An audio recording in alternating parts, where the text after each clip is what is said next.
show streams going live on YouTube, streaming live on YouTube. Now, because in Baby EJ Burn, the woman has a taco, so I put taco emojis in there. And in the segment Lady's Not a Tramp, where the dog gets bit by rattlesnakes, they were having a cookout with hot dogs. So that's why I put emoji hot dogs description. Now this is not going to be as many episodes because my iPad is down to like 45% battery.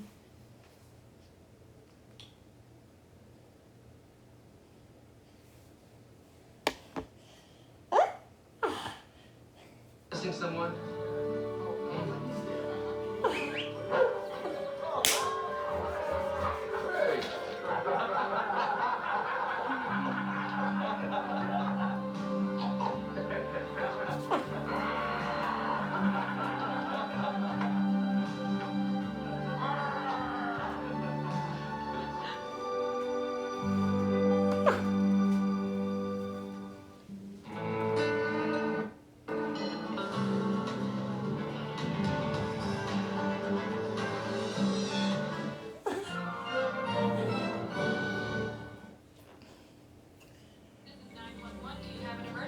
Today on Rescue 911, terror from the air. A small plane drops from the sky. The pilot looked to me as if he was not alive. Be there as heroic witnesses. It looked like he'd taken out the windshield with his head. Pull the injured passengers from the ruins of the twisted wreck. Then, a helpless dog is trapped. Hi, I can't get it through. On Rescue 911.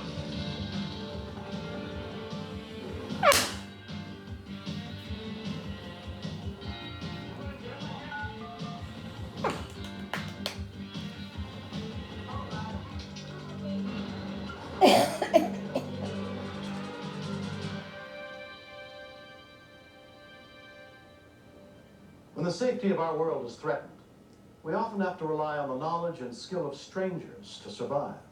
I'm William Shatner. Tonight on Rescue 911, true stories of teamwork and commitment in the face of extraordinary odds. We begin on June 28th, 1992, in the skies above Southern California. That was my As birthday. Dennis Siggett and his father-in-law, Bill Nelson, were flying in an June experimental aircraft 28th. to the town of Big Bear. But in 1992, I was still a kid. That was the then. first day that I was Danny like, and Dad had gone up in the plane.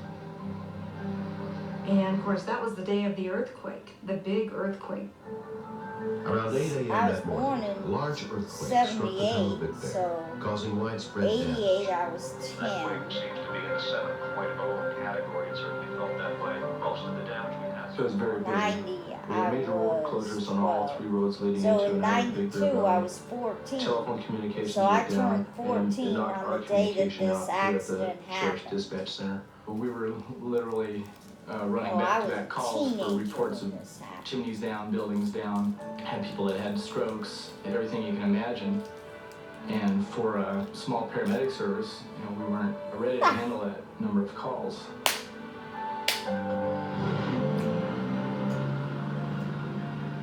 When Danny landed his plane in Big Bear, and he and his father-in-law saw the extent of the damage, they decided to fly back home to Escondido. I was a little afraid when he first told the family that he was going to build an airplane. But Dan is a very intelligent man, and I have a lot of confidence in him.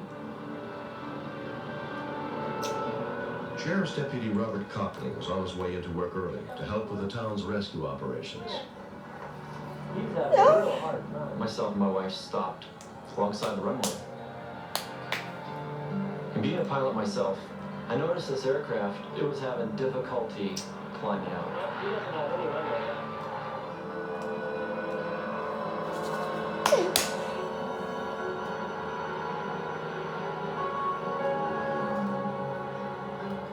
I watched him cross over the end of the runway, and he was still having difficulty climbing. I told my wife he was definitely going to crash.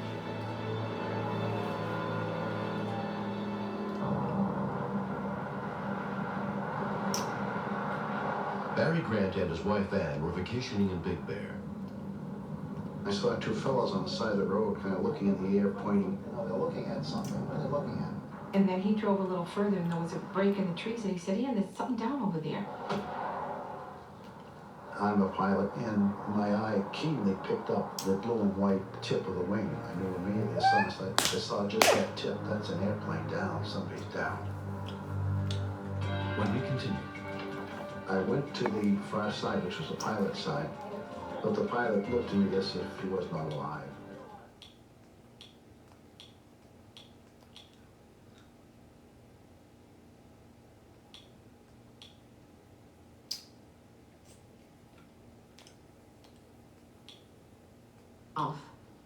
And so I thought, I think he's alive.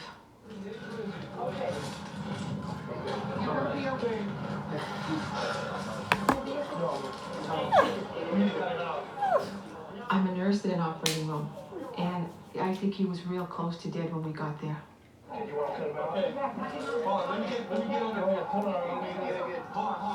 I was concerned about his spinal cord, but the back of the neck weren't going to matter if we didn't get him to breathe.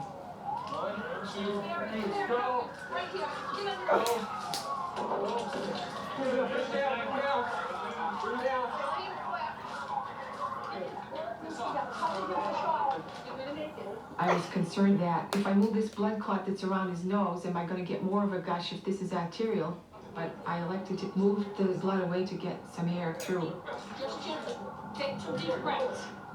That's it. Good. Okay, good. He was pretty much unconscious, but he would breathe when we told him to. Okay, take deep breaths. Just gently, honey. But he wasn't getting good air exchange. And I remember thinking I would have given my right arm for some suction. You're gonna be okay. The passenger was probably in shock because he didn't really know where he was. He didn't realize that he was even in the airplane or that it had crashed. when the first emergency workers arrived on the scene, they began working to free the passenger.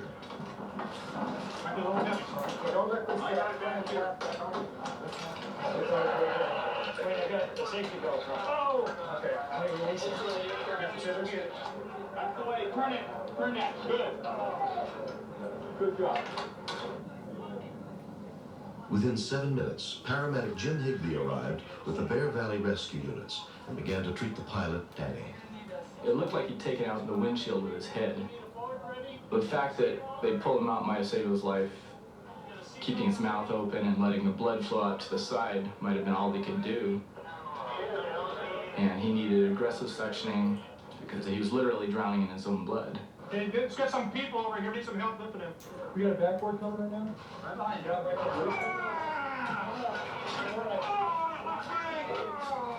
I was amazed. Everybody, as they came, just seemed to mesh right into and be able to work together so well. Can you feel this? Yeah, to that area. Can you feel this? I don't feel it.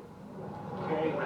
Moving over. 1, 2. There was a helicopter on the way, but it was delayed, and I just really felt that his golden hour was going down the drain. Once the blood pressure starts bottoming out, then that's a late and grave sign. It means there's no return from that usually. Because of the earthquake, no medical helicopters were available, so a sheriff's helicopter was arranged to transport both victims. Their wives were notified. Danny was in critical condition. They were real concerned about Dad. They were afraid that the aorta was torn, and so they were talking about open heart surgery. It was really bad. It was like a dream, a nightmare. And you don't know what's going to happen, but you hope that you can go through and not break down. Danny was admitted to San Bernardino County Medical Center under the care of neurosurgeon Margaret Wacker. When Danny was in the field and not breathing well, he wasn't getting oxygen to his brain. That could cause people to have a lot of brain injury. He's got some fractures around his face, around the base of his skull. She told me that he could lose his memory and his personality could change and his judgment could be affected. Sometimes I think that only The thing that scared me the most was that he might not remember me. the more to see what was after. Bill Nelson's leg was badly broken, but his internal injuries proved to be minor. By the next day, his wife Marty could already see improvement. Bill looked like he had just woken up from a nap. He had bruises on his body, but he didn't look that bad to me at all. Oh, what a relief. What an absolute relief. What happened? But he didn't remember anything. And I go, you've been in an air crash, honey. You were in an airplane crash. He goes, an airplane crash? He didn't know anything about it. He didn't remember anything. For 3 days, Kathy Sadik saw no sign that her husband Danny was going to recover. The kids and their love. I was in there most of the time. Dad's doing really good. I just told him who I was, and that we loved him, and he's got to pull through. When we used to hold hands, he used to rub my nail, my thumbnail. Used to really bug me. I hated it because it hurt. So I'd always pull my hand away and say stop. But he started doing that. And I was glad he remembered me.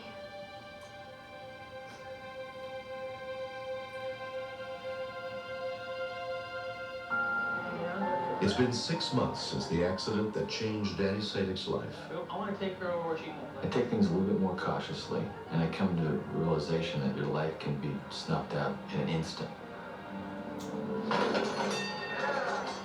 I'm more appreciative of my family and my kids, and I'm really sorry that I put my family through all that trauma and that sorrow that they had to go through. Bill Nelson has also been affected. Life is a precious thing. Every day you live, make it the best day, because you may never get another chance to be able to share a thought or share your love with somebody. Recently, Danny and Bill got a chance to personally thank Barry and Ann Grant for helping to save their lives. I'm glad the first people to me was a nurse and another pilot. Boy, you got tall when you're standing up. They were there, the right place at the right time. You couldn't have chose anybody else that could have done what they did. It was real exciting to meet them and see their emotion at meeting us. And instantly I feel as though I know and love these people. We owe everyone a lot that took care of him. The medical personnel and everyone were really wonderful, especially Ann and Barry for being there, because I'm sure he would have died. You're special people. And don't you ever forget it. You're very special. And we'll never forget you, believe me. Next, I was scared because I didn't know how long Buster was in there, and I didn't know if he was going to live or not. Meet Professor Shatner, Pirate Shatner.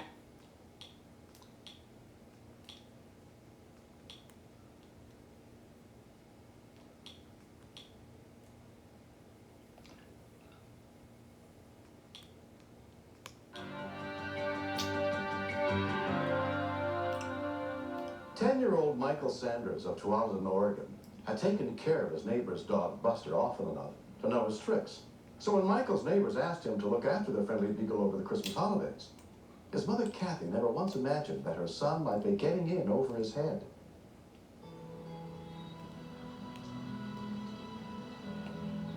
The Spencers, whenever they go on vacation, they'd always ask Michael to take care of Buster because they knew how much Michael enjoyed him.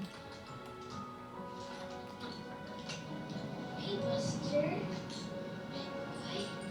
Michael would go over every day to let Buster out and take him for a walk. And then he'd go back in the evening and make sure he had his food and water and put him back in the laundry room. One day when I went over there, his water and his food was tipped over. Did you make a mess, Buster? And the next day, Buster is twigging on the shades on the windows. Buster, look what you did. Every time when I went over there, he's just making a mess of everything. What have you been doing? Why do you have these dolls? Come on. And I'd have to clean up after him every day and make sure he's not in any mischief.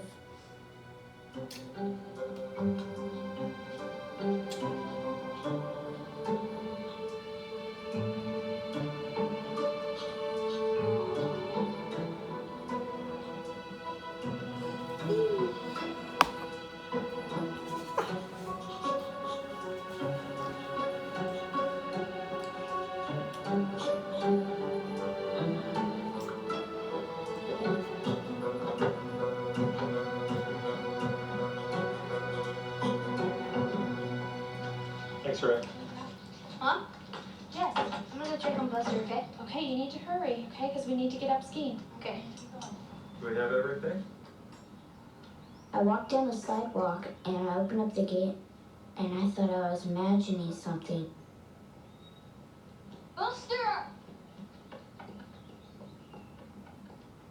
Buster, you okay? Buster's head was just coming through the wall. Buster, it's okay. Come on. My first thoughts were, are you okay, Buster? Does your neck hurt? Can you breathe all right?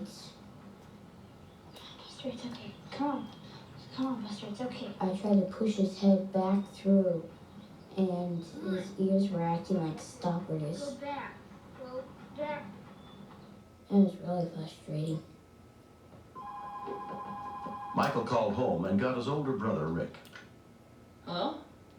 Mike, where are you? He called about 10 minutes after he left, and he said for me to come over right away. It was very urgent. Will you try to push his head back?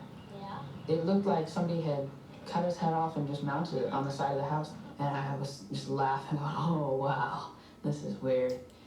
Put it around his collar. We called my dad, and he said to get some warm water so we could mat the fur down with it, and then try to push his head through. You're still. Buster, come on. Do it. Come on, Buster. Go back. It didn't help or anything, it just got fur everywhere. Go back. Get back. By then, I thought it was a very serious situation because the dog's tongue was turning blue, and he was kind of wheezing and coughing and stuff. The boy's father, Todd, came to see if he could help.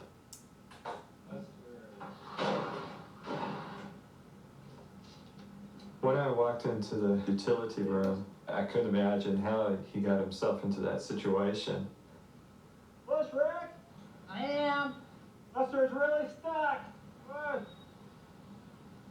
Push again! Buster was squirming and twisting, and his body was going one direction and his head the other.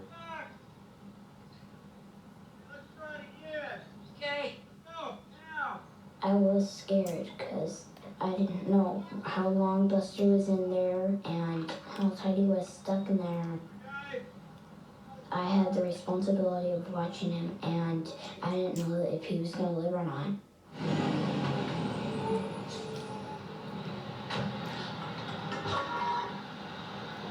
Quick, Buster's head's high. Todd called the non-emergency number of the Tualatin Valley Fire and Rescue for advice, and some firefighters, including Dennis Pratt, volunteered to come to the house.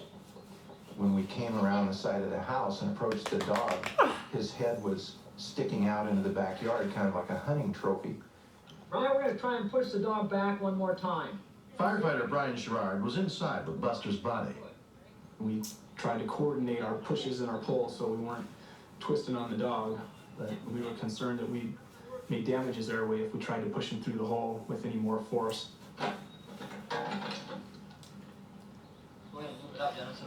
We used a lubricant that we keep on the engine, and we smeared his ears with that and tried to back him out through the hole. Okay.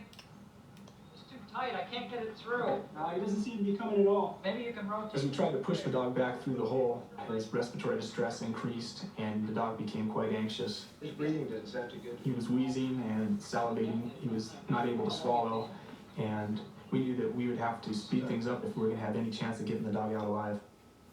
Okay, whenever you're ready. Move your fingers back. Back on his head.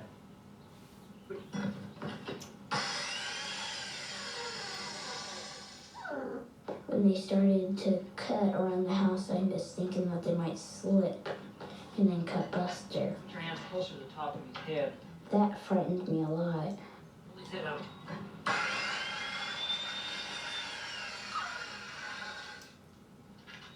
Once we finished the fourth cut with the skill saw, we had this block of wood that was still around the dog's head. Move your fingers. There you go. Okay. Come it loose. We were able to chip away and break the little square siding in half and just pull it right around from the dog's neck. Got it. Got it coming. Hey, Brian, you got him? He's out of there. Got him. There's Buster. I was very relieved for Michael that Buster was going to come through this okay. All right, Buster. All right. I was amazed that Buster was okay being trapped in there. I was really thankful that the firemen came because if they didn't come, I don't know what would have happened to Buster. But now Buster is out, he's happier. So am I. Buster, come here. Come here, Buster. Although they say you can't teach an old dog new tricks, Buster's owner, Alicia, is hopeful that her 6-year-old beagle will someday learn to stay out of trouble. To hear that he had put his head through a dryer vent, I found it very funny, and it was just par for the course for something that Buster would do.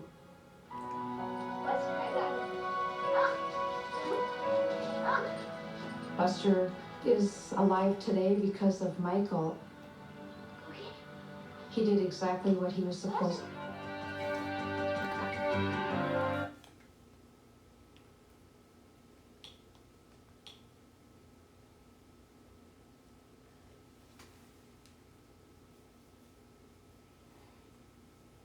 Do and call for help when he needed to.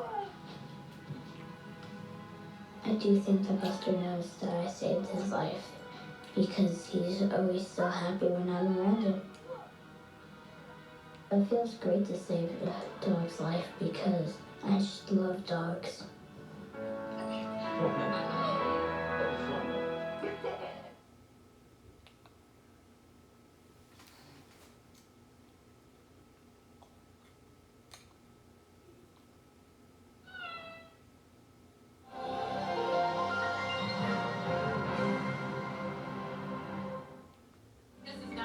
Do you have an emergency? Today on Rescue 911, a parent's nightmare. A toddler is trapped in a narrow hole. All that you could see was his little hands. Now battling time and terrain. The hole had caved in. There would have been no way to rescue Christopher. Rescuers dig furiously to free the helpless child. We're coming down here for you, okay? Then, a frantic chase leads police into a deadly quagmire. I've got 2 county officers out there in the swamp. On Rescue 911.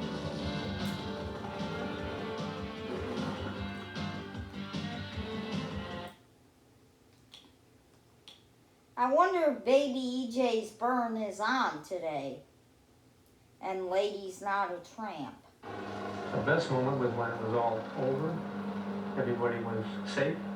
This is a thing that we've never trained to do, nor has ever been done in the 19 years of our unit's existence. It's just a good feeling that you have when you help somebody. Well, I put it on the We were able third to episode to follow. see if Baby EJ's burn comes up. And Lady's Not a Tramp.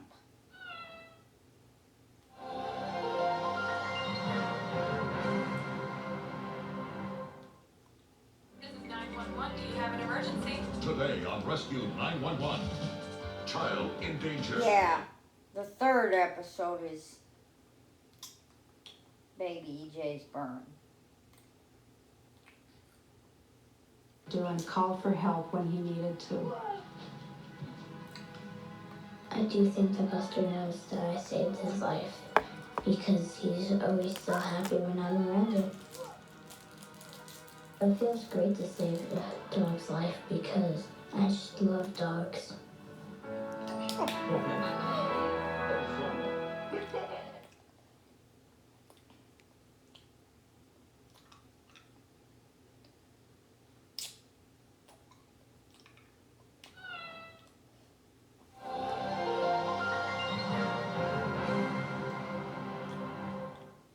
This is 911. Do you have an emergency? Today on Rescue 911. A parent's nightmare. A toddler is trapped in a narrow hole. All that you could see was his little hands. Now battling time and terrain. The hole had caved in.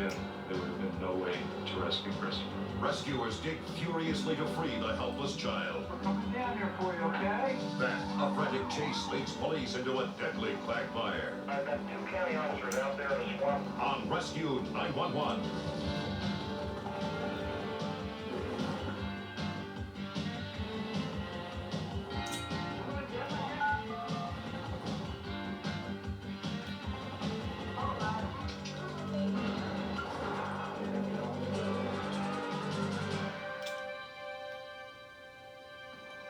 We begin in rural New Jersey. actors portray the Chambers family in this reenactment, but some of the footage you will see was taped as night fell on April 24th, 1986, and a last chance rescue attempt was made. Less than an hour outside of New York City lies the farming community of Colts Neck, New Jersey. On the first nice day of spring, Tom Chambers was home watching his two children on his day off. I was home alone with the kids. I had Christopher and Tara playing in the sandbox. Come around 6:30, my wife arrived home. As I was getting out of the car, I heard the phone ringing, so I asked my husband to answer the phone. I walked in through the screen door, answered the telephone, was on the phone for a minute or less, and I saw Christopher get up out of the sandbox and start to toddle down the driveway. 2-year-old Christopher was only out of his parents' sight for a few minutes.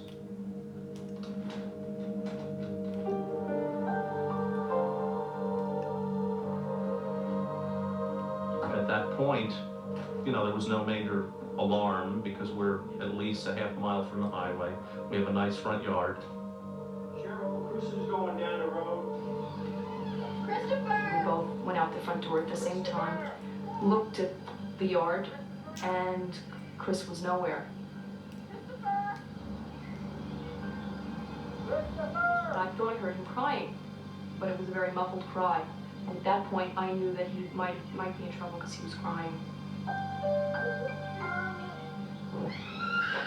I heard a lot of hysterical screaming and yelling, and I came running out from behind the house, and there I saw my wife flailing her arms, screaming that Christopher had fallen into a hole. The boy had fallen 12 feet underground into a hole only 12 inches wide. All that you could see was his little hands right at the top of his head. There was no way to reach him. I immediately ran for the house and I picked up the phone. At that point, I was in such a panic that I had a great deal of difficulty dialing the telephone. The 400-acre farm the Chambers leased house was on was being subdivided. The unmarked hole had been drilled by a company taking soil samples in preparation for the housing development. Most of the other holes had already been filled in. Police Sergeant Tom Hartman took charge at the scene. When I first looked into the hole, my first thought was, we're in serious trouble here. We're in serious trouble. I've been in first aid for over 25 years now, and I've been in a lot of accidents, and I've extricated people from cars, but never anything like this. You couldn't reach him. You couldn't touch him. Couldn't let him know that it was okay. We figured we would get the rope and see if we could move the boy's hands. But being so young, his hands were so soft, the rope would just slip off. There was nothing to really get a hold of. It was just frustrating that there's the boy within our sight and we couldn't get him. I'll never forget the feeling that I had when I first got there. That's, I'll just never forget that sight. Volunteer Fire Captain Ernie Holland was the next to arrive. The biggest fear I think everyone had was a cave-in. If the hole had caved in, there would have been no way to rescue Chris. When we continued, There was so much dirt on top of his head. I got so scared because I'm thinking that, you know, pretty soon he's going to be covered. These are the times. When the laughs come from the heart, it's not just comedy.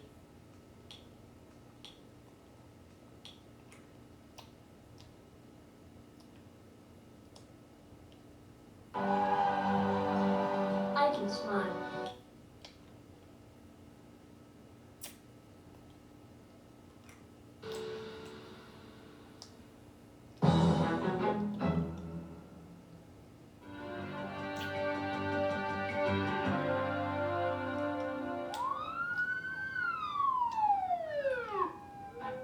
I know it might sound a little cold or whatever, but I didn't stand there with my arms around my wife. I wanted my son out of the hole, so whatever I had to do to get him out of the ground, I was prepared to. I had great concern about getting him oxygen. I had a tree trimmer in my garage, which was on an aluminum extension pole, and I rigged up a tubing device, and then the police officers lowered it into the hole, and then put it right over the top of his head. Chris, get outside. Is it okay? Yeah. That way we'll keep it up. Wait for it in the face. Even if we have to stay for a while, we're still all right. One of the problems that immediately began was everybody wanted to look into the hole, so everybody that walked up to the hole would kick a little bit of dirt into the hole. There was so much dirt on top of his head. I got so scared because I'm thinking that, you know, pretty soon he's going to be covered. the area immediately around the hole was cleared. Tom Hartman and Ernie Hallam stayed to supply oxygen and encouragement to the boy. We tried almost anything, and then finally we determined that the best way to rescue him would be to dig a hole that was parallel to the shaft that Christopher was trapped in. We were going to have to dig, as far as we knew, all the way down. It was just too big a hole to dig by hand. We really need some sort of digging machine like a backhoe. So at that point I ran back in the house and started to call anybody in the area who may have a backhoe that we could get over to the house and start to dig. 15-year-old Adam Dean had been at home, his father's backhoe sitting in the yard next door. Though Adam didn't have a license, he drove the huge digging machine a mile to the Chambers house. The guy came in from the gas station and told me that there was a kid trapped in a well, that he needed the backhoe to get him out. I felt bad for the kid, so I drove it over there myself. The backhoe digging would have to be precise. One misstroke could bury the boy, but they had no experienced operators at the scene. It's a very frustrating feeling to stand there and be able to do absolutely nothing. You can't move the earth. Call sec 707. Everybody who had a radio or telephone at that point put out emergency calls to get a backhoe operator to start to dig. By chance, heavy equipment operator Warren Brickman heard the call for help on his police scanner. When I got there, I said to the sergeant, let's get going here. We put the machine into place and we started digging. The basic plan was to make the hole deeper than where he was and then tunnel upward to him. At that point, the fear was that the vibration of the backhoe could knock a chunk of dirt loose, and if that were to occur, he'd be buried alive. Don't be afraid of the noise, Chris. We're coming down here for you, okay? The worst thing about the whole rescue was my feeling of helplessness. I knew that he wanted his Baba, so I ran and got him a bottle of milk, and I knew that that would make him feel better. He was crying, whimpering. It was very cold in the hole. It was very damp, and we were very concerned at that point. When the hole was 15 feet deep, they shut down the backhoe. Firemen Jack White and Darren Elliott would have to do the rest of the delicate digging by hand. A ladder was put down into the hole once that the backhoe had completed its operation. But we now had to start tunneling across, approximately 3 to 4 feet. We had almost one incident where one side of the wall almost caved in on us. I went into my garage and I was pulling panels of plywood off the walls, brought that back, and we shored it with plywood. So the whole time I was basically busy taking care of all these little odd jobs that needed to be taken care of. I wanted my son out of the hole. More than 2 hours had passed. Night had fallen, and the temperature was dropping. Rescue workers struggled to keep Christopher awake to help protect him from hypothermia. I know it was very cold on top of the hole, so down 15 feet it must have been significantly colder. It came a point, it had to be about 2.5, 3 hours into the operation, that he did go quiet on us. You could just see the tops of his hands. That's all we could see, because now his head was all full of dirt. You couldn't even see his blonde hair. I just kept thinking to myself, dig, dig, dig, to get this little boy out. He wants to go home. It was just so hard. The dirt was so hard. The water was rising, the bottom of the well. And every dig or shovel we made, we just didn't know how much further we had to go. It was like you just want to please break through a hole. The police officers were trying to keep him active and keep him crying, whatever they could keep him doing. Towards the end, he was totally silent. I saw them getting nervous about that and call over to the fellas doing the digging that they had better hurry it up because we all felt as though time was running out. The digging came down to inches. If he's down 12 feet, and now he's going across 3 to 5, if he's off a little ways, we could miss the boy entirely. Somebody measure with their hands the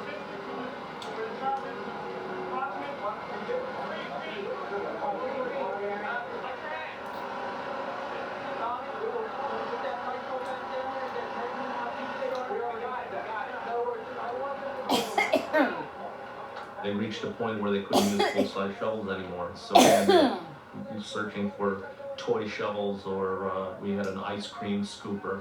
None of them really worked well. I finally went in the garage and I found a little spade shovel, and that was finally the shovel that he used that finally got through.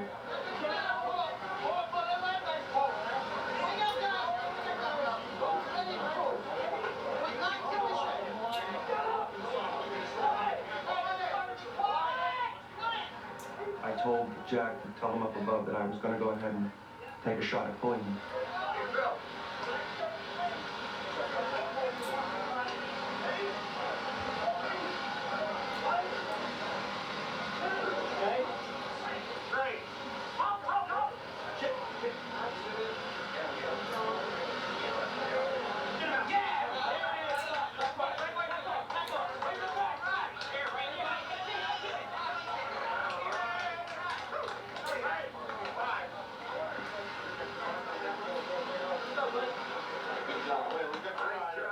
It's just a miracle I didn't cave in because it was all sand, but I wasn't even worried about it. I'd do it again. I would go back in the hole and do it again. We couldn't have planned it any better if we'd surveyed it. And I'll never forget staring down the hole, just watching them disappear. I just wanted to really meet these guys who had done all the digging down below, and to meet them at the end and shake hands and just really hug each other. It was an amazing feeling. I was so elated. I was so happy. And I remember telling him that I loved him about 100 times when here at the hospital. Christopher, I love you. Oh, I'm so happy to see you, Mommy's so happy. When you almost lose a child like that, you don't know how important or how much love you have for your children. There was a group effort that took place. I'd have to say thank you to everyone. Christopher is 5 years old now. Though he remembers little about that night, the people who saved him have not forgotten. The final tool that they had given me was a spaded shovel. When the incident was over, the father had told someone to go down in the hole and get the shovel. When he had come out, he had given it to me as a remembrance.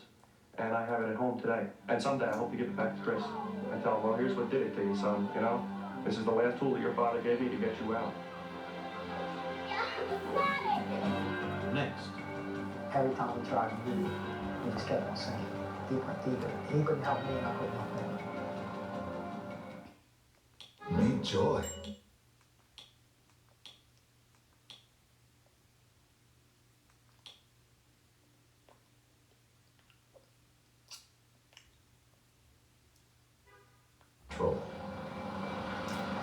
We were just completing a roof check for possible burglary. I began scanning the channels as I normally do, and I happened to switch to the southeast channel and I heard 2 Adam 41. 2 Adam 41, what's your location there? Eastbound, be advised. KJ to Foxtrot. Foxtrot, we're in the area now. What the guys in there? The Adam 41 to Fox, guy just took off. Fox, eastbound on Eastern Avenue, high rate of speed, just crossed into the county. Okay, we're gonna try to head him off for you. 10-4. Okay, come on. 2 Adam 41, 10-4, still eastbound. As the car and its unknown occupant speeded out of the city, the chopper picked up the chase. Okay, making a left-hand turn onto Virginia Avenue. He's heading eastbound on Virginia. Looks like we might be on a dead-end street here, Fox. We're coming up on the area now.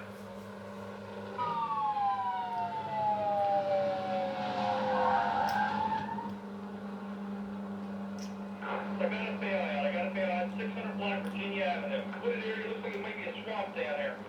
Not that far, you got a swamp here, we're gonna search this side. 2 out of 41, Roger, Fox. We were illuminating the entire area, just looking for any possible suspects. There's a little bit of sheen from the water, ambient lights from nearby houses, but not enough for you to see what's going on down there. The only thing that we had was 2 subjects running through the swamp, attempting to make their escape. Whether or not they wanted or not, we had no way of knowing. So you're really dealing with the unknown. Baltimore City cops pursue the suspects on foot through a wooded area. At the same time, on the far side of the swamp, County Officer Ed Lacey and trainee Harry Ricketts tried to cut off the suspect's escape route.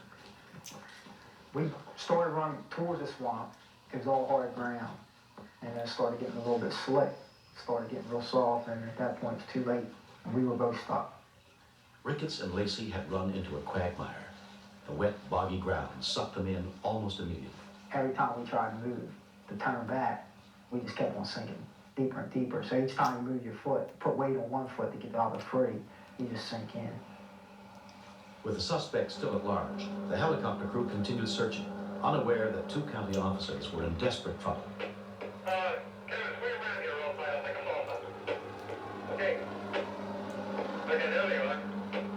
I happened to see the 2 suspects as they emerged from the wood line. Hold it right there. Hold it right there. Right at that time, we got an urgent call from 2 out of 40. 2 out of 40, Foxtrot. I've got 2 county officers out there in the swamp. Look like they're sucker. They can't move. And turn around and check on them. We couldn't leave the suspects there, not knowing whether or not they were armed. So it was kind of touch and go at that point. 2 out. Come on, we got them down here in the swamp. Can you see our searchlight? 41, 10-4, Fox. Hey, freeze, come here. Hey, slow down.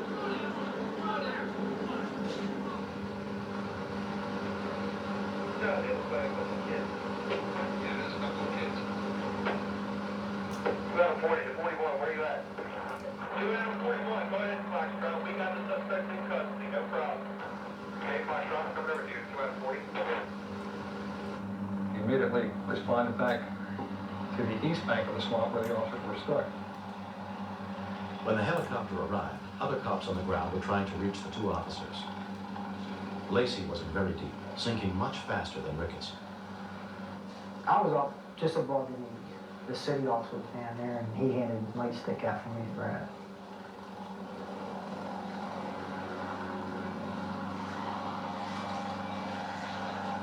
Ricketts had made it to more solid ground, but Officer Lacey was sinking. I felt there was a possibility he might go under. I really wanted to help this man. Standing there watching somebody in trouble is kind of hard on a person. So after weighing all of this, I said to my partner, Al, I think we can pull him out with the skid. And he looked at me and said, if you think you can do it, go ahead. You're going to have to get me because I won't be able to see him. I got you on Pilot Kevin Peters had to try to lower the skid down into Lacey's hands, blindly trusting his partner's directions. Okay, hold on. Okay, keep coming to the right. Yeah, a little farther to the right. A little bit forward. As we were hovering, I leaned out the door and indicated the location that I wanted that officer to grab. Control. We were just completing a roof check for possible burglary. I began scanning.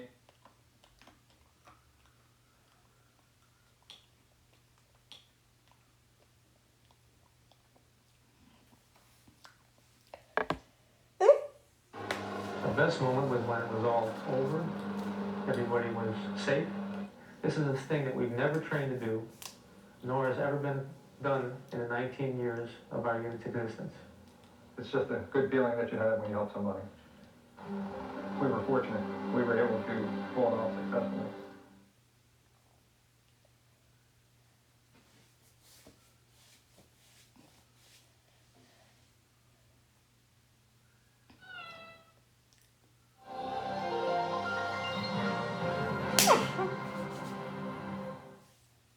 This is 911. Do you have an emergency? Today on Rescue 911, child in danger.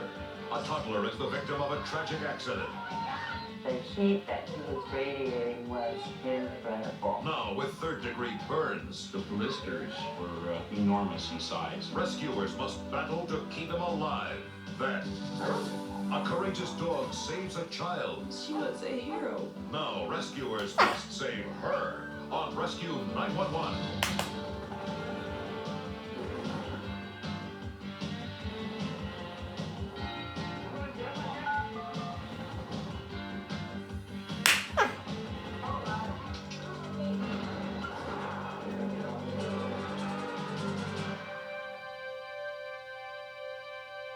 Like most grandparents, Myrna House of Reno, Nevada cherished the time she spent with the grandchildren. On the evening of January 11th, 1990, she was delighted to receive an unexpected visit from them. I had invited my daughter and her husband to come over and have tacos with me for dinner. Then I get a phone call from my other daughter, 39%. Janelle, And she said, Mom, could you please take the kids for dinner tonight so Richard and I could go off, just the two of us. After all the kids had had their tacos, then I relaxed. All the children had gone into the recreational room, and I prepared my own meal.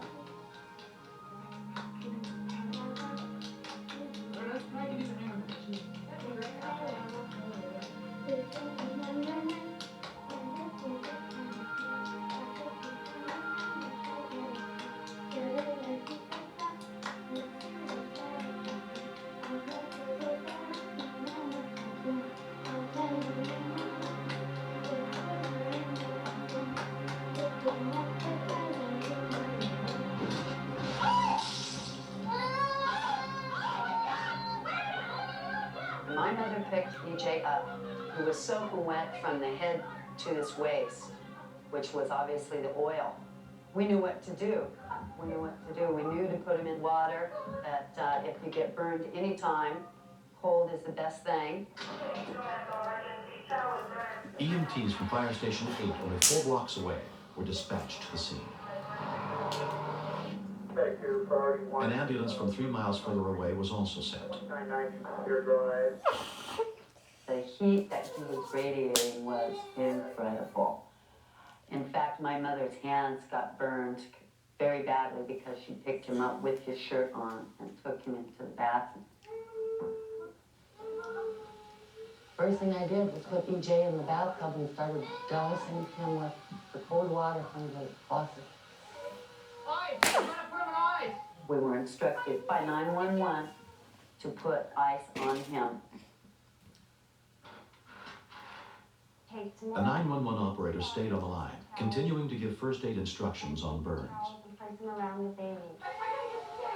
We took towels and wrapped him in wet towels from head to his waist.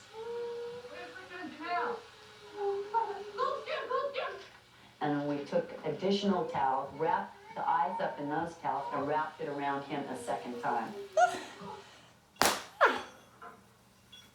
EJ's parents, Richard and Janelle Moore, were at a gym 5 miles away when they received a call. Hello? It was my brother-in-law, and he said, you know, Janelle, there's been an accident, and EJ's been hurt, and we've called the ambulance. You need to come right away. When I saw the look on her face, I knew that there was a problem. And she said, EJ has been burned. And the first thing that went through my mind was, he's going to be okay. And it almost became a mantra for me because I just kept on saying, he's going to be okay. He's going to be okay. Don't worry about it. To break a heart. I've seen boxers look better, beaten to a pulp than EJ left. I wish I could go back and change it all. And I can't. A beautiful grandbaby. All burned. When we continue. Scariest moment was when the paramedic walked in and without saying a word, picked EJ up out of my lap and ran out of the house. Our pal what?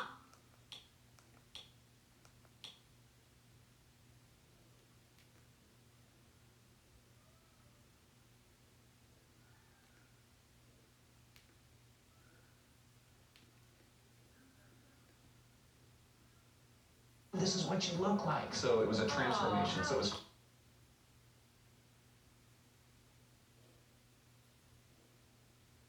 In the next 6 minutes and get 4 bonuses. Bonus number 1, FedEx shipping, free. Bonus number 2, our top-rated Numi app to keep you on track with fun challenges and even prizes. Bonus number 3, wellness coaches, available 7 days a week without an appointment. There for you. Bonus number 4, probiotic belly-busting shakes, free. Don't wait. Be one of the first 300 callers to order or go immediately to the URL on your screen to grab your bonus offers. Hold everything. We're having a BOGO sale. For a limited time, buy 1 month, get 1 free. That's 2 months of weight loss for the price of 1. All these bonus offers have a combined value of over $300, but are yours when you act now. Don't wait. The phone lines are open and the reps are standing by. Call right now. What are you waiting for? You could have a whole new life ahead of you. Just call now or order online. Either way, don't wait. I know you can do this. Try the new personal plans from Nutrisystem. Change your life today. Go to Nutrisystem.com/Marine or call 877-971-FIT8 right now to buy 1 month, get 1 free. Plus get 4 bonus offers. Join the Brunkers for some family time. All in the Family, weeknights at 8 p.m. Eastern.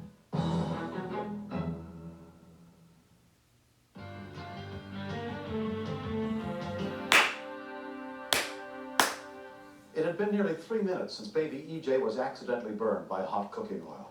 His grandmother had wrapped him in wet towels and was trying to comfort him as the family waited for rescue workers to arrive.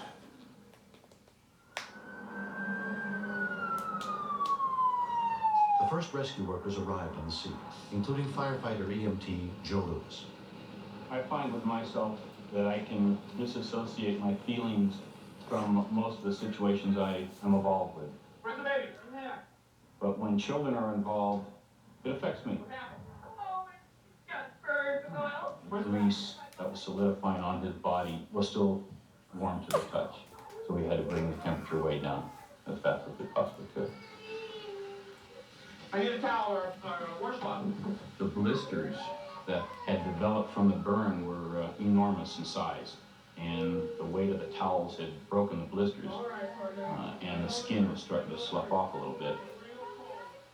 I was shocked a little bit in looking at the condition that the scalding grease had done to his little body. 2 minutes later, paramedic Mike Crabb and his partner John Foster arrived. While we were driving to the scene, we were trying to anticipate what we were going to find. We didn't know how bad a burn it was going to be. So John was telling me, why don't you just go in the house and get the baby and bring him out to me. Where is he? Right in here, right in here. The scariest moment was when the paramedic walked in and without saying a word, picked EJ up out of my lap and ran out of the house. I knew I had done my job, but I didn't know if EJ was going to live or die at that time. EJ's parents arrived just as he was being carried to the ambulance. We saw an ambulance and a fire truck and sunk back down again. I thought, my God, my son is badly hurt. Could die. EJ was surprisingly alert. He was crying. He said, Mommy, Daddy, owie, owie, owie, is what he kept on saying. And we got into the ambulance, and the ambulance attendant, John Foster, asked me to hold EJ. Maybe he'd be calmer. And where do you hold somebody that hurts everywhere? You know, what do you do? Mike handed me the child. I put the child in the burn dressing. My heart went out to EJ the moment I saw him. I thought the baby could die since the severity of his burns were such that the rest of the treatment, like IVs, couldn't be accomplished because of those burns. I felt very alone. I felt as if the whole world was watching me, and I felt that I was not doing enough for EJ as far as the burns go. Reno has no burn center.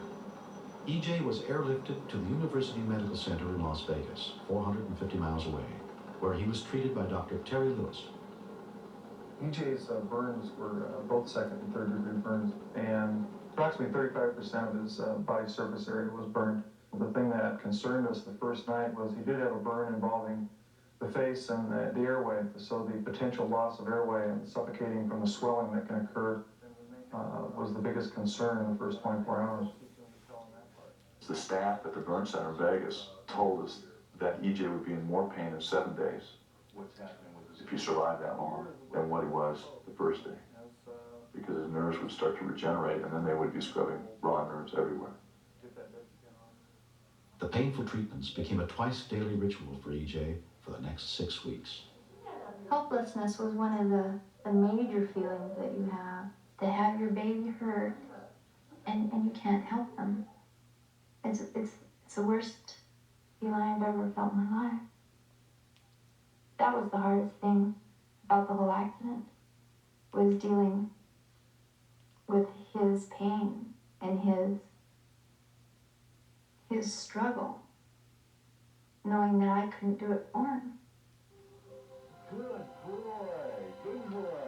He was an inspiration to everybody in the burn ward down there. Because once a key to survival is to get up and get your body going as soon as you can. And after about 4 days, he was limping down the hallway. He showed me a lot. Too many times when I've had a knee operation or a problem and I moaned and groaned about getting out of bed when the doctors told me to do that. It'll never happen again. Because I've seen the ultimate courage and strength, what he did. 7 months later, EJ continues to improve. Based on what they've learned, his parents plan to form a local support group for the families of burn victims. EJ today shows really no signs of him being in a traumatic accident. He's a happy, loving, intelligent, wonderful little boy. Just doesn't happen to have any hair on the side of his head.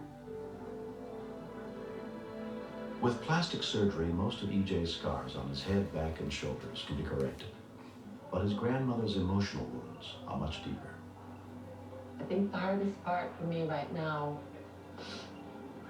is to look at my grandson and his mom, his dad. And I think I'm always looking where they might be blaming me for it all. I just never want to see that look in their faces. That's been the hardest part. Since the accident, EMT Joe Lewis has become a family friend. I would hope that she doesn't feel guilty about the accident. If there's a hero in the story anywhere, I'd have to say that the grandmother's a hero. Grandma took a second-degree burn to one of her hands, so she reacted quickly without regard to her own injuries and got him into the bathroom and cooled him down. If the proper care hadn't been administered from the initial onset and throughout his treatment, I would believe that the baby could have died. The best thing that's come as a result of this accident is the fact that I really finally was forced to spend some time with one of my kids. I never really realized how important it was. Been involved with him, I felt a lot of pain with him, and felt a lot of joy with him. Strongly encourage everybody to do that right from the start. Don't need an accident to make that happen. Next. Teresa was kind of diddy-bopping ahead of us. As she rounded the trees, I heard a rattle. He's fleet of foot, sharp of eye, and fond.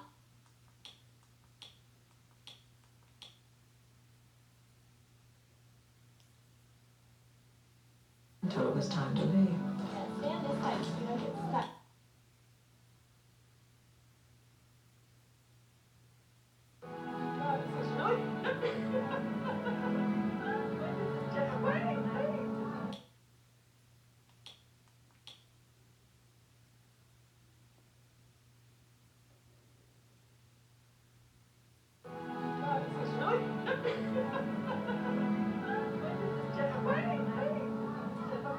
We have some property west of town, and we had planned a hot dog roast.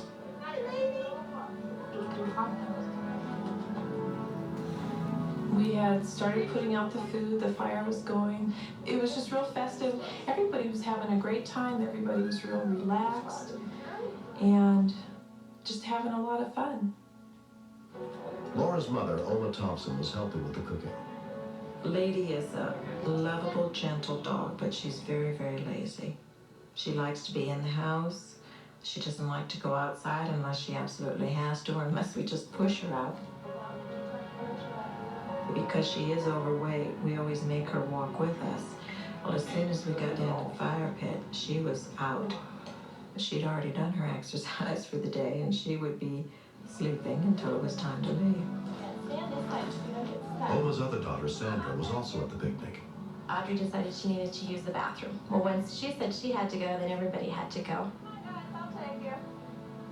Bob took David and he went across the creek to where the boys go to the bathroom. Then Oma took Rachel and Audrey by the hand and led them up to where we go.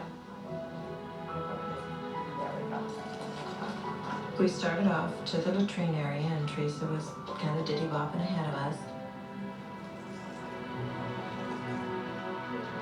As she rounded the trees, I heard a rattle, and I stopped.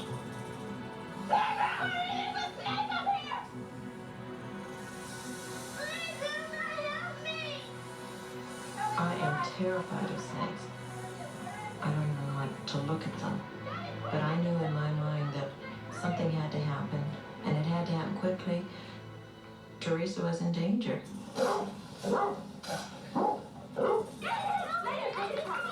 When I saw Lady, she gave me the break that I needed. She attracted the snake's attention. At that point, I could instruct Teresa which way to go. And I was just screaming for her to come back, and she wouldn't. She stayed, though, and fought the snakes until she felt that everyone was out of danger. Finally, she looked at me and kind of looked around, and then she came to me. She just kind of laid down and just kind of plopped. It wasn't a normal come and lay by my side reaction. Did you find it? I only thought we were dealing with one. And Oba had come up with the shovel, and he had gone up into the area where the snakes were. And I said to him, "Can you see them?" And he said, "Yes." My God, there's 5 of them up here. Right up there, right. Oma and her son-in-law, Bob Martinez, found multiple snake bites on Lady. Here's another one right here. I was sitting there thinking, why Lady? You know, of all dogs, why Lady? But she done the ultimate sacrifice herself for my little girl, Teresa. A friend of mine's dog was killed by a rattlesnake, so it was probably good I was driving, because at least I had something to keep my mind off Lady. By the time Laura got Lady to Colorado State University's veterinary teaching hospital, more than an hour had passed since she was bitten. She was admitted under the care of veterinarian Lisa Mettleman. Snake bites can be very dangerous, and depending on the type of snake, some snakes even more dangerous than others. The rattlesnakes that we have around here can be very dangerous. This is Lady. She's been bitten by a couple rattlesnakes. The owners had told me what she had done for the children, and that was one of the first things I told everybody as we started working on her, is what she had done for the family and for the children, and everybody was quite impressed. And I don't know necessarily that she got special treatment, but I think everybody wished the best for her. We have a seat here. Let me tell you a little bit about how Lady's doing. When I talked to the family about Lady's condition, I was very upfront with them. I think it's very important to tell people what they can expect, and we did discuss the possibility that Lady might not make it. Now, there are different ways to treat this, and one way is with anti-venom. It's like an antidote. They gave me the option of whether I wanted to use the anti-venom. I said, do what you have to do. She saved my little girl's life. She took the snake bite for her. I just started crying then because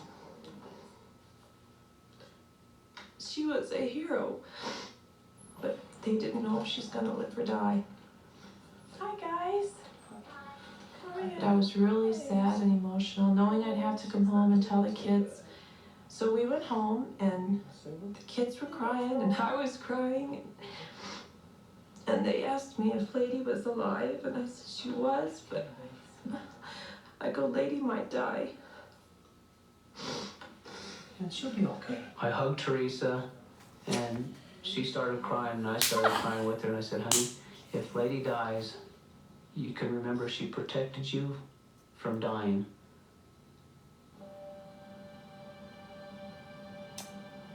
The next morning, about 9:30, I couldn't wait anymore. I called the hospital. I told them who I was. And they said, oh, she's doing great. She's responding really well. That she was really sore, very bruised, but she would recuperate a lot better at home with everybody that she loved around her. So I was so excited. Bob and I were just ecstatic. I just started crying all over again. I was so happy. Good girl. Heel? Good girl. We came to pick up Lady. Good. And she was just so happy to see us. It was like, oh.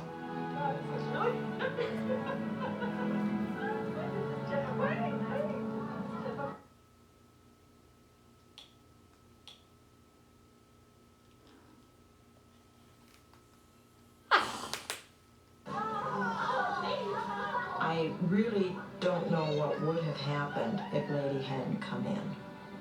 She needed to be there to take care of us. And today she's just a lady again. She's great. She's still lazy. And she still just sleeps most of the time, but that's the story.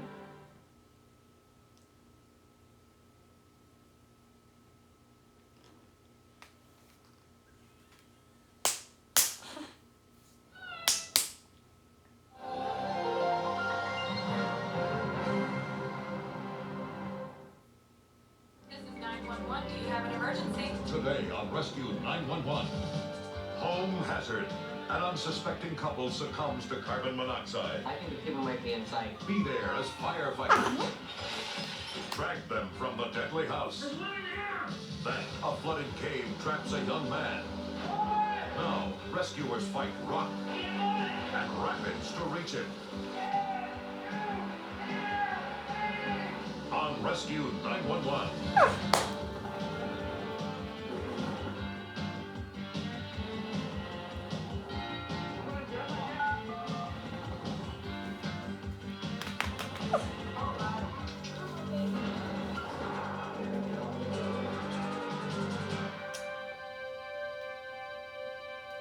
At 22, Bill Kruger took his job seriously. He knew all the rules, and he followed them.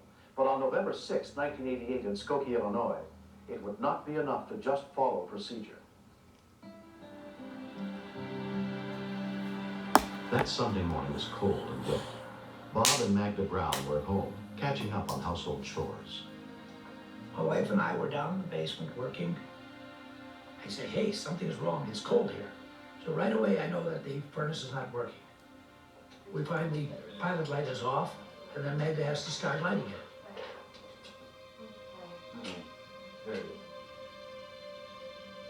It's not working. She had to light several matches in order to finally get it going.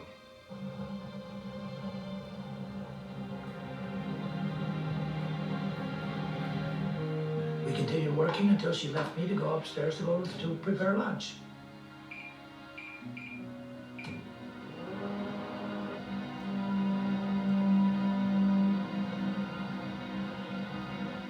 All of a sudden I realized that she says, oh my God, I don't feel well. Something's wrong.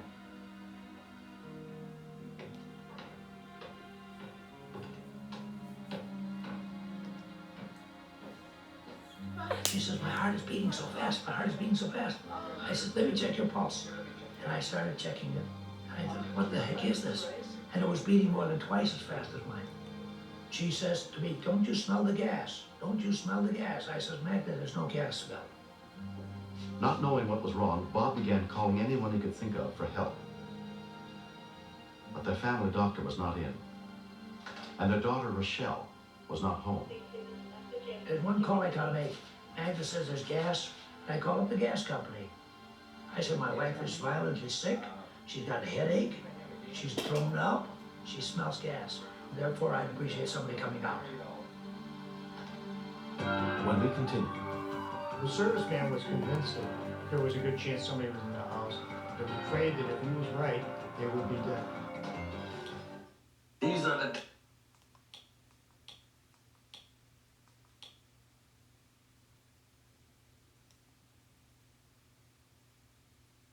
Line right now to get an affordable CarShield plan for your vehicle. So, if your vehicle has 5,000 to 150,000 miles, just tell us the make and model of your car or truck and get an instant plan quote. In a matter of minutes, you can be covered.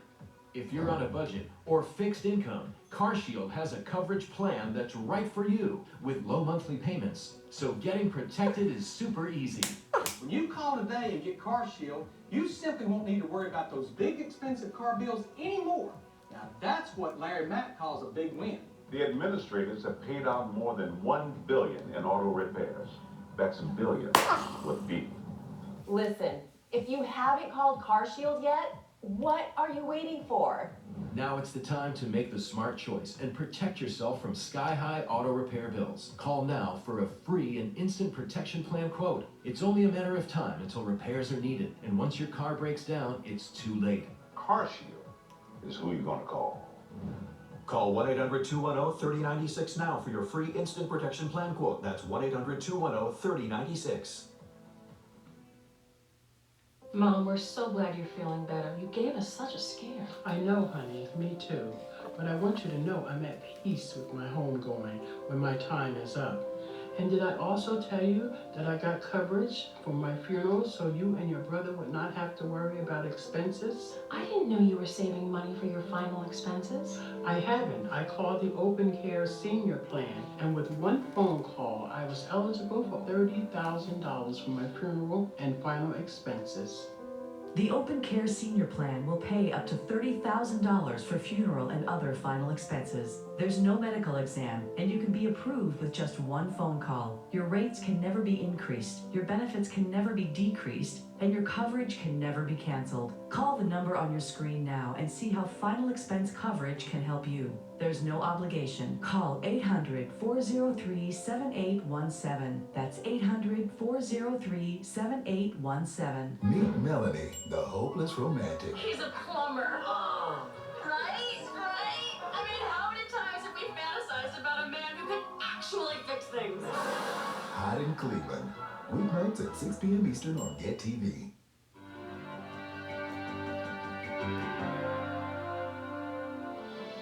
Bob's call to the gas company was relayed by dispatcher Steve Jones to 22-year-old field serviceman Bill Kruger.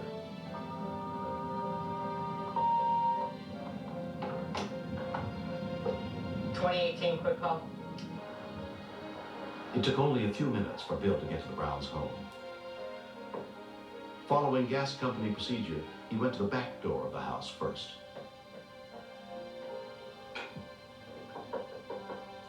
To me, it was just, at that point, just another call that I was going on.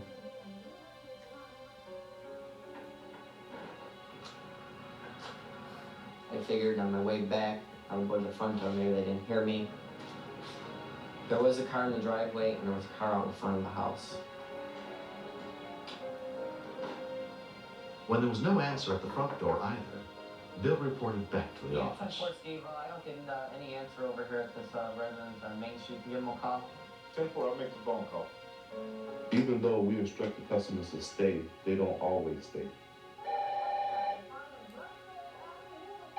There was no answer. The Browns seemed to have gone out. But Bill was not convinced. So he went next door to talk to their neighbor, Wilson Acuna. I saw somebody walking around the house. I think something gotta be wrong. What is this guy doing here? Hi, from the gas company? He wanted to know if I seen neighbors. I said, no, I haven't seen them. I just had a gut feeling there was something weird here. TV was on, lights on, cars in the driveway. To me, that would sound like somebody's home. And I then proceeded to check around the door frame for carbon monoxide, right around the lock. You can get some draft through. And I got 200 parts per million. It was real high for me to get a reading outside the door like that, so I knew it had to be really bad inside. But even in an emergency, gas company employees can't break into private homes. Hi, can I borrow your phone? I got a problem. You can feel your heart pumping, and you just think of the steps that you were taught of what to do in an emergency situation. I think the people might be inside. I'm gonna need the paramedics and the police over here as soon as you can. Skokie 911. Dispatcher Mark Klinghoffer took the call for help at 3:35 p.m. They gave me the address. Attention, rescue truck 17. As I was dispatching the call to the ambulance, I realized that I knew the people that lived in the house.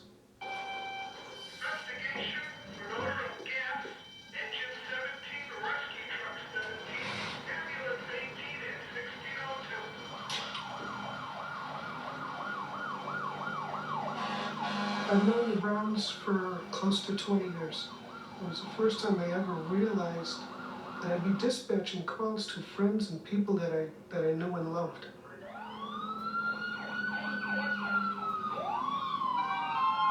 Oh.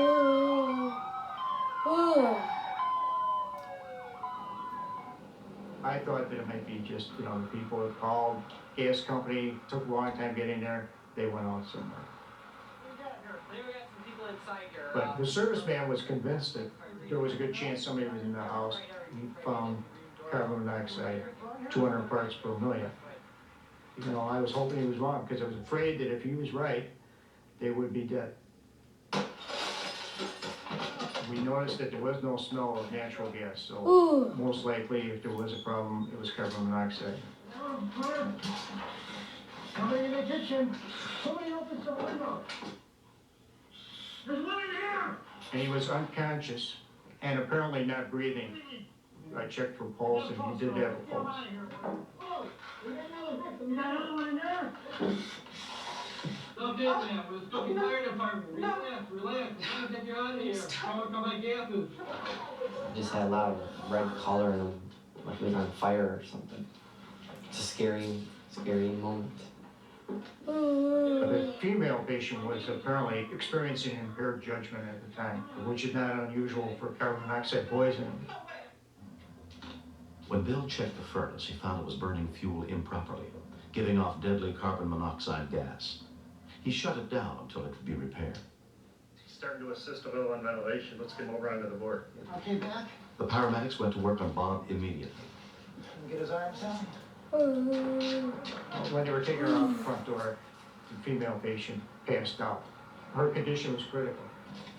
The male patient was breathing, but he was breathing shallow, not very deep respiration. So our initial treatment was to make sure that he was getting enough oxygen and to kind of control his breathing for him. He wouldn't have lasted much more than maybe 10 minutes in that condition. Mrs. Brown, I'm going to put some oxygen on. This is going to help you. You're always explaining what you're doing to a patient in the hopes that at some time they'll respond to you. Start an IV on you.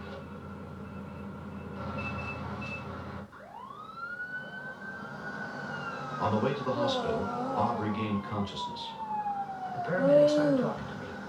And he said, Mr. Brown, you and your wife just had an accident. You had carbon monoxide poisoning. I look around and I says, where's my wife? My wife? Well, how's she?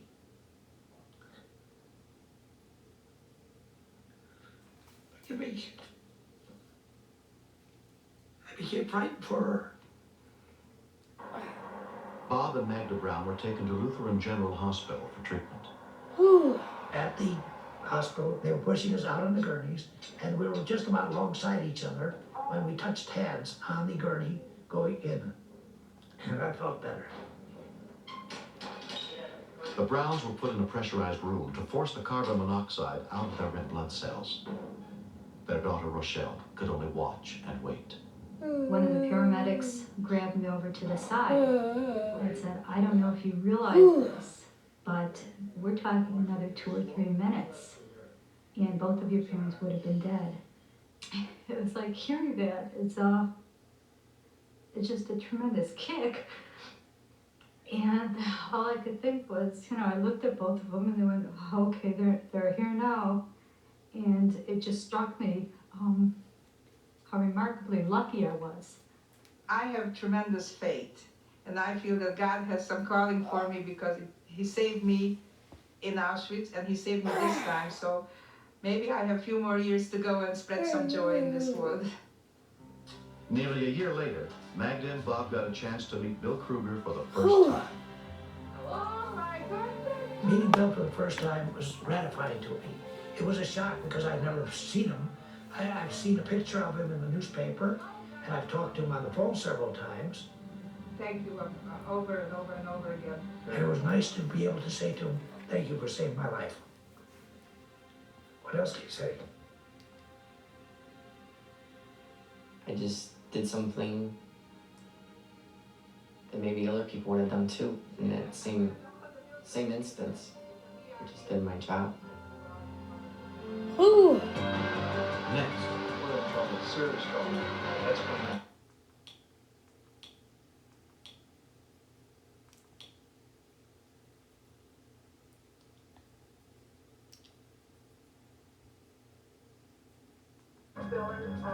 Intercepting, the parking lot.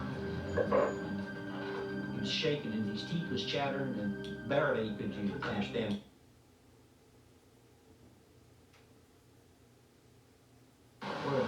serious trouble.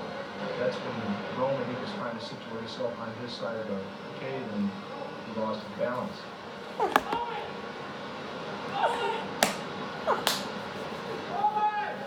that's when I sit there at least a couple hours. I didn't know what to do. It was probably one of the hardest things I ever done, is just to let go.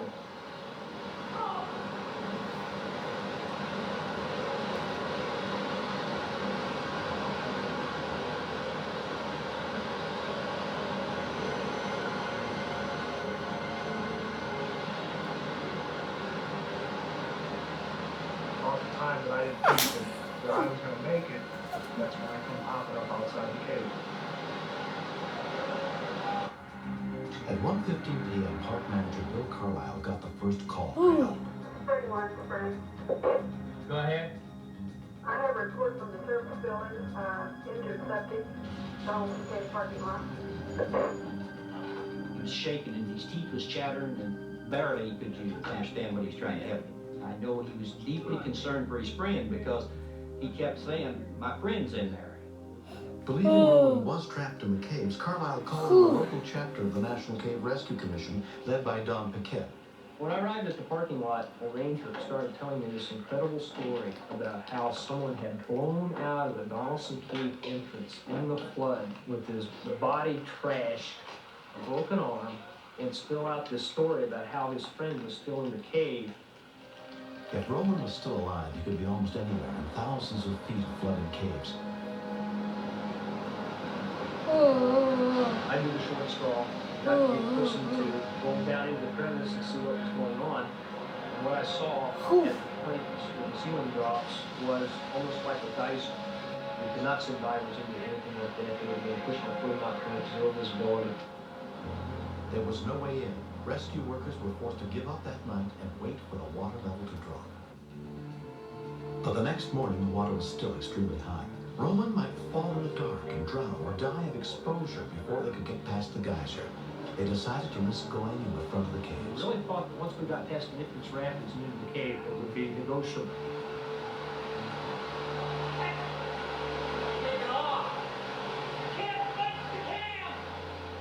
Instead, the passage narrowed, the current picked up, and it pulled us back against the ledge with the raft and moved him against the wall.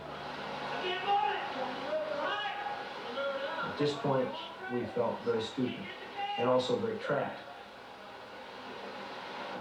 We've had no contact for 30 minutes. They were supposed to call us every 15 minutes. We've heard nothing. Over.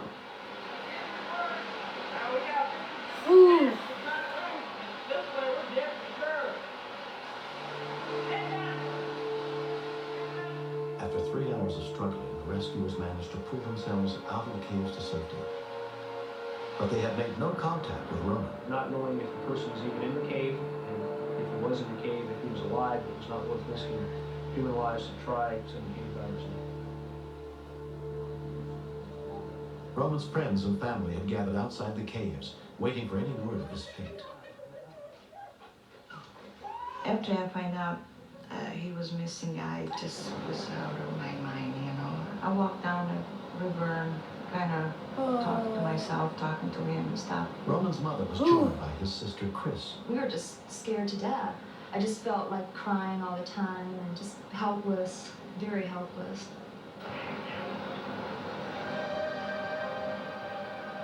Roman had been missing for more than 24 hours when the regional director of the Cave Rescue Commission, Dr. Noel Sloan, arrived. The next 12 hours or so, I'm afraid he's going to die from hypothermia. The floodwaters were still blocking both ends of the caves, so volunteer firemen dug all night by hand, trying to get in through an old cave shaft. Time was running out.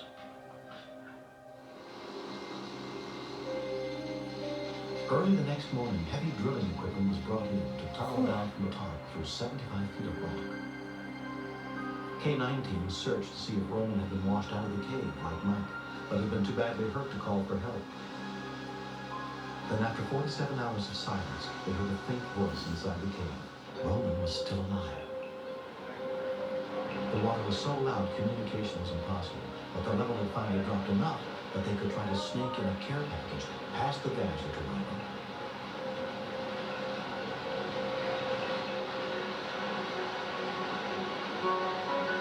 I see this light. You know, it's like first thing I've seen in 2 days. And I'm like, hey, help! You know, it's me. I'm alive. Roman had managed to climb up out of the 60-mile-an-hour floodwaters onto a 4-inch ledge, and he had remained there trapped in the dark without food, water, or any sign of hope until the care package. Next thing I know, I see some guy pop up onto the other side.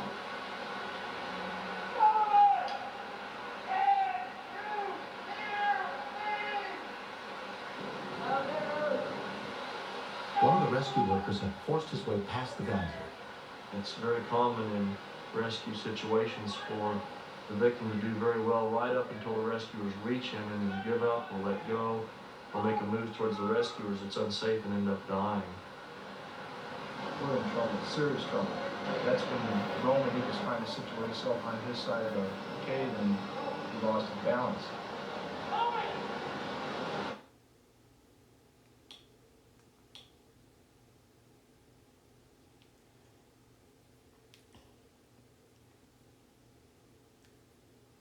In 58 hours, he was finally out of the cave. There just haven't been enough cave rescues to make people qualified experts. And so anytime you come out of a cave rescue with a live person, it was a good rescue.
Coma after a biking accident. I just want to take them and shake. Accident. I just want to take them and shake them and make them wake up and make them know that we're there. And shake them and make them wake up and make them know that we're there. Doctors fight to bring him back. Doctors fight to bring him back.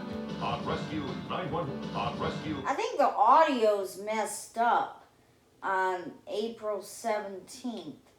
So I guess I better do April 16th episodes. I think I'll have to do Tiki Live for April 17th episodes.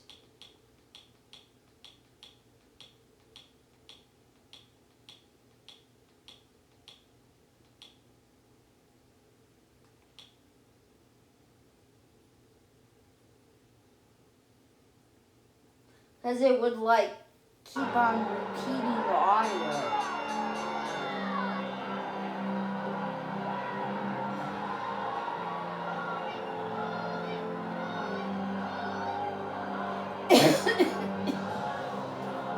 This is going to be the final episode of Rescue 911 because my battery is low on my iPad. So I got to put it in the charger and let it charge a couple hours.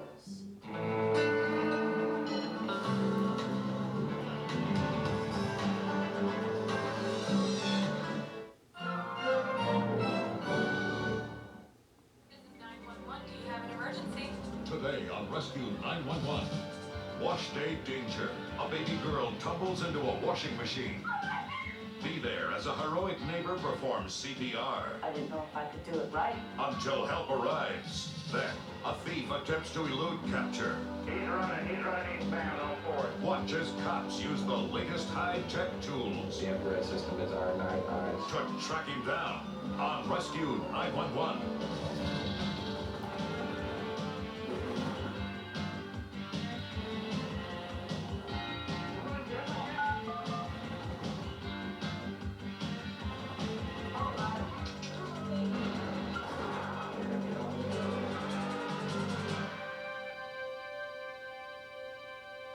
Like most families, the beginning of every day had become a predictable routine for the Rollisons of Port St. Lucie, Florida.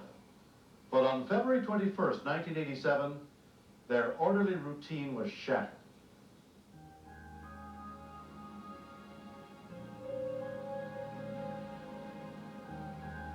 It was early Tuesday morning. Gail Rollison was beginning to get ready for work. The 3 older kids were in the living room watching TV, and Denise was in the adjoining family room playing with the toys. I started the wash and waited till the washer was full with water. Every single morning at 8 o'clock, I took a shower, and the other kids went to the bus stop at 8:10. As soon as it was done filling up, I said, I'm going to take a shower now. Watch the baby. And no one was specifically in charge of watching the baby. It was just something that I did it every morning. It was like a routine thing.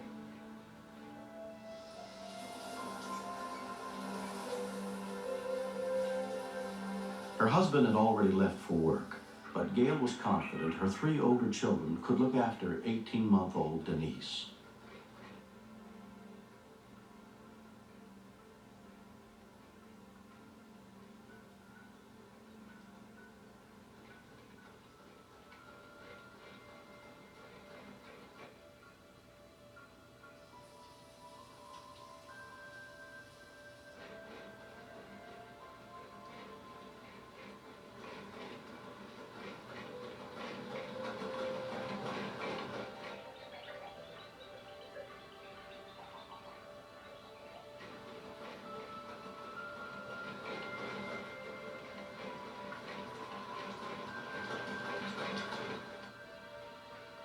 Gail was in the shower for less than 10 minutes.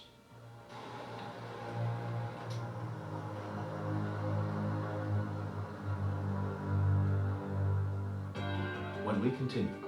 My mom just freaked out, and I called 911. Her brother ran to Carlin's.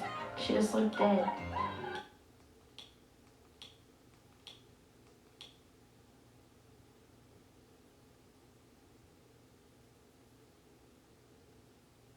And it's never over there. It's like something come over me, and there was something telling me that something's wrong.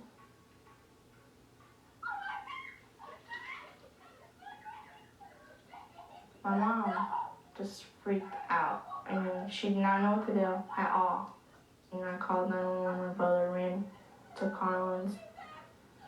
She just looked dead.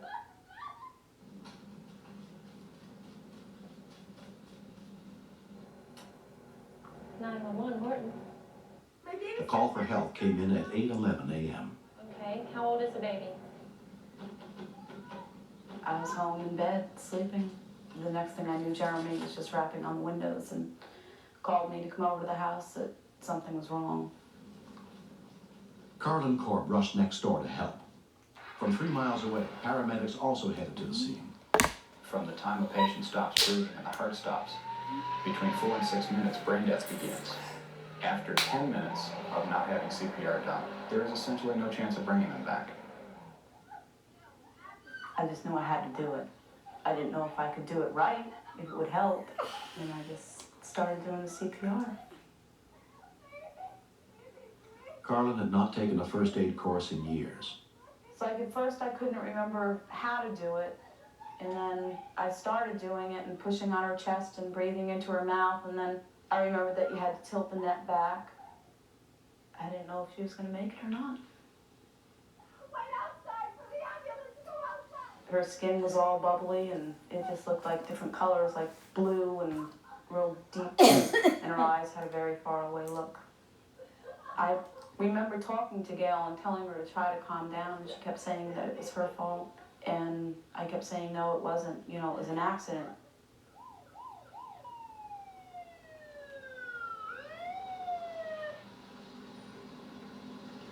Within 9 minutes of the call for help, paramedic Tim Munson and EMT Greg Sorensen got to the Rawlinsons' house. First arrived on the scene, the mother was hysterical. When you see a child just laying there lifeless, it scares you. She was cyanotic. Cyanosis is a discoloration of the skin, usually blue in color. It's brought on by lack of oxygen. Most of the time, when you see something with that much discoloration, that much cyanosis, you know, chances of bringing it back are almost non-existent. The thing that kept her viable was the neighbor doing CPR. That's what spans the time. She was not only sending the blood around the body by doing the compressions, but she was also breathing for the baby. I picked her up myself and did mouth-to-mouth out to the truck, because by that time we had had a pulse. I felt helpless. Like there was nothing I could do. It was already too late. Okay, bag. We didn't know how long she had been under the water in the wash machine. We don't know if she had brain damage or not. If you can hear me, squeeze my hand, Denise.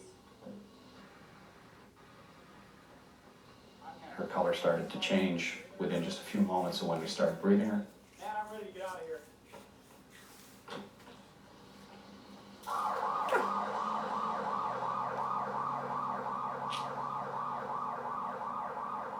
It felt like someone died in my family. I don't know why. It just felt like someone died, and I just kept on crying and crying.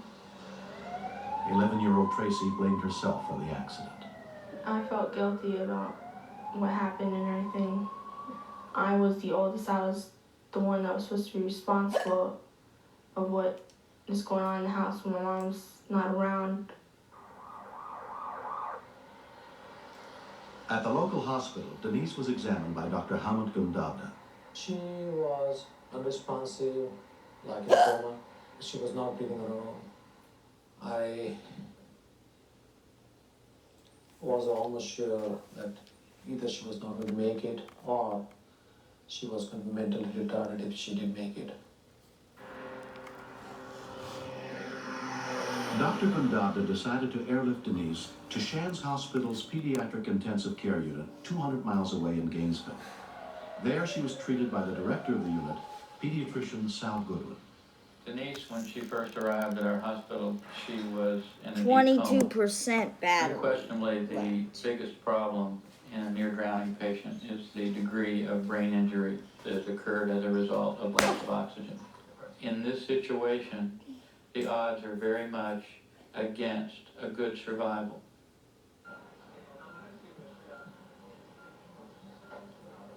Dr. Goodwin was forced to prepare Gail and her husband Dennis for the possibility that their baby daughter might never come out of the coma.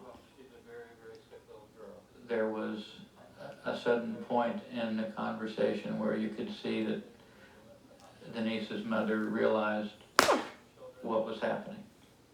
That all of a sudden this healthy, happy 18-month-old who'd never had a problem in her life was on the verge of dying. I didn't know what to say. I mean, Gail really, took it real hard. When you see someone like that, it was just, you're helpless. I couldn't hold her. She wasn't awake, but I still had to be there. And I felt like she knew I was there.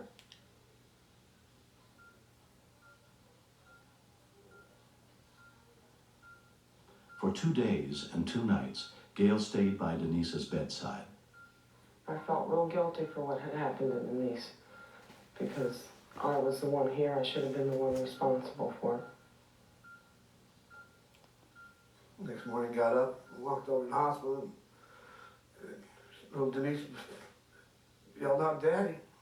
It's like it was, fine. I mean, not she was fine, but she wasn't in a coma anymore. So when she came out of it and she recognized every one of us, then I knew there was nothing wrong with her. She had a favorite blanket she called the La-La, and that's the first thing she wanted was her La-La. So I knew she was all right.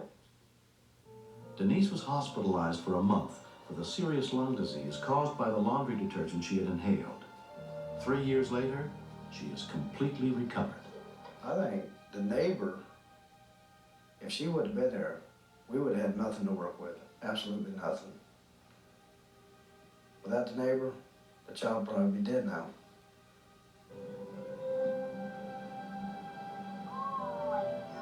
It makes me feel good, you know, that she is alive because of what I did. Learn CPR. That's the only lesson I can say.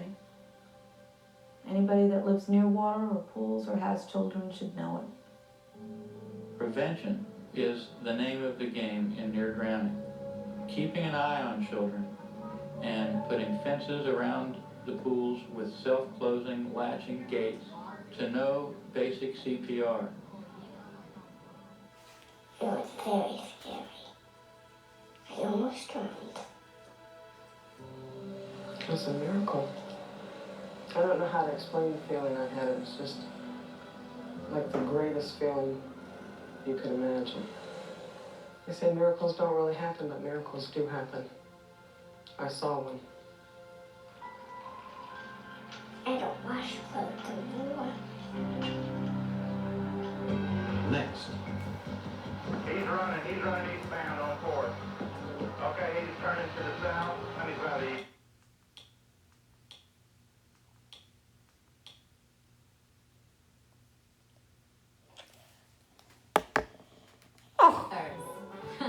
Get it? Smothers. I told that joke in warm-up. For some Sonny and Cher and Smothers Brothers. We have fun! Every Saturday this April at 10 p.m. Eastern on Get TV.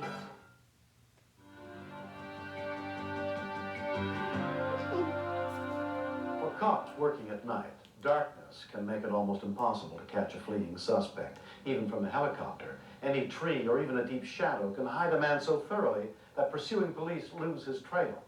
But in Fort Worth, Texas, the police have found a high-tech way to see in the dark.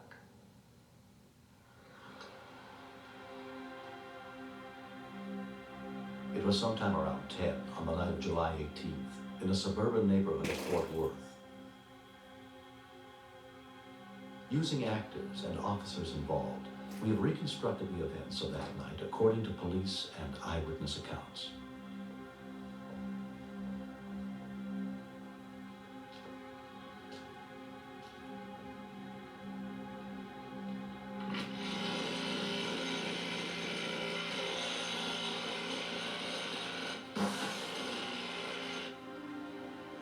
I was lying in my bed and I heard a noise. It sounded like a small motor, so I peeked out the blinds and saw a guy with a weed eater, and I wondered why somebody would be doing lawn work at 10:30 at night, and so I watched him to see what he was doing.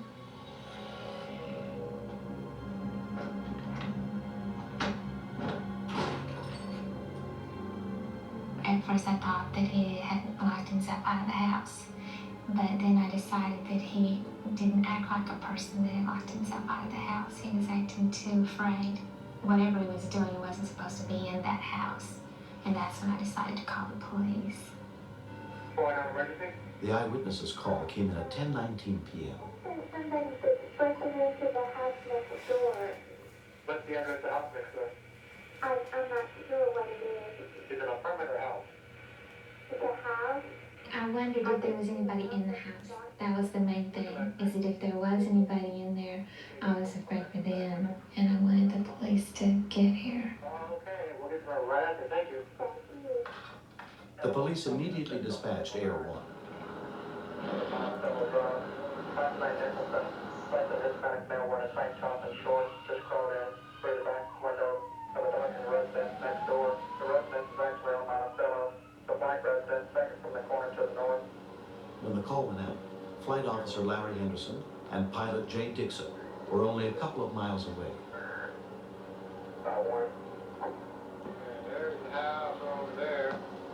Air 1's flare system allows officers in the helicopter to see the heat of objects and people on the ground below, even when it's dark, and often even when they're hiding. We get on the scene on a call like that, and we're using the FLIR, which is the infrared device.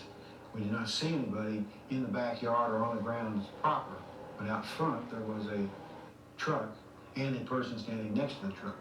Air 1 John 13, we have a subject out in front of the house standing at a vehicle, something in the back, appears to be a lawnmower. The first officer on the ground arrived within 10 minutes. There was a black female by a parked car in front of the residence. It was just unknown at that time exactly who she was. She just was talking loud enough so that whoever was inside the house could hear as well. Over here, come over here. What are you doing over here? Officer Gary Gendron and his partner were next on the scene. Anybody with you? She was excited, like she had been startled, looking up towards the helicopter and towards the back of the house, as though she was expecting someone to come from the rear of the house. The helicopter had already started its flare system and had taken up a position in the back of the house where they had been told the suspect had gained entry. Looking down into the house, you can pick up a heat differential in that if there's an open window, the warm from the inside of the house will show up as that window being a warm spot. Air 1 John 13, just for your information, it appears we have an open window at the back of the house. Shows up on the infrared as a heat differential. 10-4, John 13 AV, you gonna take that? I jumped the backyard fence and made my way toward the window area. Officer Dodson made his way around the back to my location. John 210 to John 213. Everybody was kind of on alert at that point. The window was broken around back and had been broken with a weed eater, which was still laying about 3 feet from the open window. I went ahead and put her into my car as a safety measure to keep her from running off while I'm trying to secure the front of the house. We went ahead and made a decision to go ahead and enter the residence and have Officer Gendron cover the front while we did make entry. The first thing we noticed when we came in the back bedroom was that the house was completely ransacked. I'm not sure what he was looking for, but every room was just completely ransacked and in shambles. We weren't sure if the suspect was still inside the residence.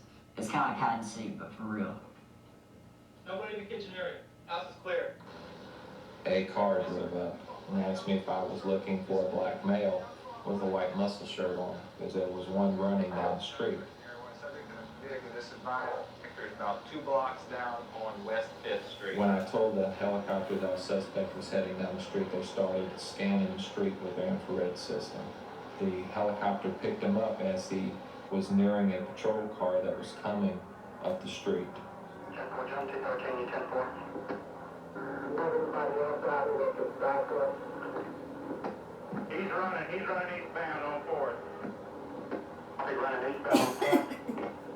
Okay, he's turning to the south, and he's gonna be on whatever side of the street is run by 7-Eleven. My partner and Officer Dodson were in the house, so it left me. So I went ahead and took a route with the female in my car. Air 1 called the pursuit. I monitored the streets that Air 1 called. Still southbound, he's by the rental place approaching 7th Street. Approaching 7, 10-4, John 210, you clear? K9 chasing him now, he's out by the post office and JJ's hideaway. I was heading eastbound on West 7th Street, where the helicopter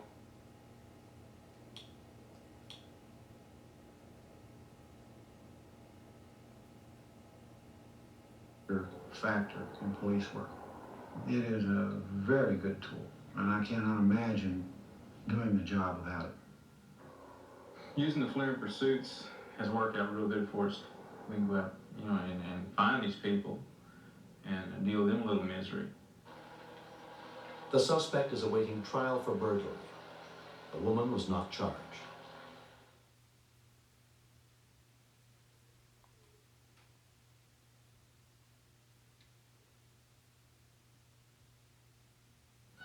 Meow.